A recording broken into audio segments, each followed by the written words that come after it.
समझा रहे हैं कि अपने ज्ञान मार्ग के द्वारा, देखिए भक्ति मार्ग और भगवान को पाने के लिए दो ही मार्ग हैं, एक ज्ञान मार्ग और एक भक्ति मार्ग। ज्ञान मार्ग में आपको तर्क कुतर्क संशय पैदा करेगा। जैसे आप पढ़े लिखे हैं तो आप शिव पुराण उठाइए तो पता चलेगा कि पूरी सृष्टि की रचना शिव जी से हुई है। देवी भागवत उठाइए तो पता चलेगा कि देवी जी से उत्पत्ति हुई है। ना विष्णु पुराण उठाइए तो पता चलेगा कि विष्णु से हुई है। तो ये क्या होगा कि आपके अंदर तर्क कुतर्क और द्वंद्व पैदा कर देगा।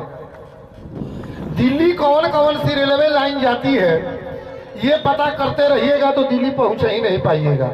कोई एक लाइन पकड़िए और दिल्ली को अपने गंतव्य तक जहां तक जाना है वहां तक पहुंच जाइए। कोई एक पकड़िए, कोई एक देवी देवता को इष्ट बनाइए, कोई शास्त्र को, क्योंकि शास्त्र शास्त्रार्थ का विषय है, तर्क और कुतर्क का विषय नहीं है। शास्त्रार्थ करिए लेकिन कुतर्क मत करिए। तो ज्ञान मार्ग और एक भक्ति मार्ग होता है। भक्ति मार्ग में ऐसे भावना आती है कि गरम दूध का, गरम चावल का, गरम खीर का भोग भी नहीं लगाते हैं भक्त। कहते हैं कि कहीं भोग लगाया तो मेरे नारायण का हृदय जिह्वा जल जाएगी। उसको ठंडा करते हैं तब उसमें तुलसी पत्र डाल करके भोग लगाते हैं। ये भाव है, इसी को भक्ति मार्ग कहते हैं। जैसे भक्ति मार्ग क्या है? हाईवे है, हरदम लिखा रहेगा कि कानपुर 400 किलोमीटर, दाहिने मुड़िए फलाना शहर 300 किलोमीटर, हमेशा इंडिकेशन मिलेगा। लेकिन ज्ञान मार्ग में शॉर्टकट तो है भगवान को पाने को, लेकिन कहीं खाई में गिर गए तो फिर उठ नहीं पाइएगा।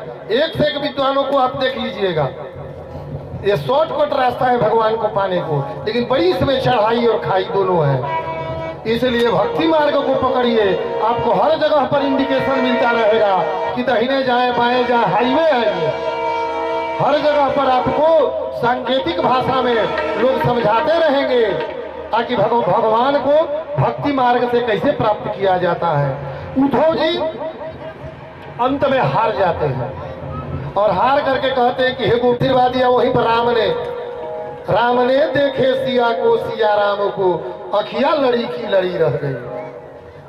वहां भी त्रेता में भी और द्वापर में भी देवी पूजन के समय ही भगवान नारायण और लक्ष्मी स्वरूपा रुक्मिणी का भेंट होता है। दोनों बार देवी पूजन में देवी देवी पूजन के लिए जाती है। देवी पूजन करके जो ही निकलती है, भगवान नारायण इनको खींच करके कृष्ण भगवान रुक्मिणी को अपने रथ पर बैठा लेते हैं और रथ लेकर चल देते हैं। पीछे से सब झुंड चल रहे हैं वीरों का कि को पकड़ ले। वीरों से युद्ध करते हुए चल रहे हैं। अंत में तो कुंडनपुर एक जगह का नाम आता है, कुंडनपुर, जहां पर रुक्मी और कृष्ण का युद्ध हुआ। और वहीं पर जब सुने बलराम जी ताकि कृष्ण इस प्रकार के काम करने के लिए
देखिए मेरे सिंदूर दान में गीत की सकते